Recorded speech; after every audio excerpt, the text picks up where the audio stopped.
Kuni kecha Toshkent davlat iqtisodiyot universiteti To'rtko'l fakultetida rus tili fani o'qituvchisi Marina Kariyeva tomonidan "Всемирный день русской поэзии" mavzusida tadbir o'tkazildi. Kecha rus shoiri va adabiyotining buyuk vakillari bo'lgan Nikolay Nekrasov, Aleksandr Pushkin, Mixail Lermontov, Marina Tsvetayeva, Sergey Yesenin va Aleksandr Blok kabi shoirlarning ijodiga bag'ishlandi. Kecha davomida talaba yoshlar ushbu buyuk shoirlarning she'rlarini ijro etishdi. Shuningdek, tadbirda rus shoiri va adabiyotining rivojiga oid videoroliklar ham namoyish etildi. Bu videolar orqali ishtirokchilarga rus shoirlarining hayoti, ularning ijodi, rus adabiyotidagi o'rni haqida batafsil ma'lumot berildi. Bu esa talabalar uchun juda qiziqarli va ta'limiy jihatdan foydali bo'ldi. Tadbirning so'nggi qismida o'qituvchi Marina Kariyeva o'zining sevimli poemalaridan bir parcha ijro etdi. Toshkentском государственном экономическом университете To'rtko'l Bizning universitetimizda professor o'qituvchilar ta'lim berishadi.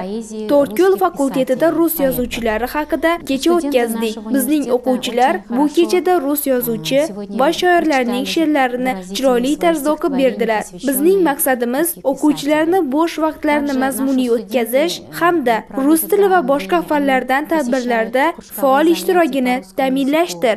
Biz pedagoglar bunday tadbirlarni ko'proq o'tkazilishini xohlardik. Проводятся в нашем университете. Также здесь преподают уроки профессора, учителя, которые хорошо дают свои предметы.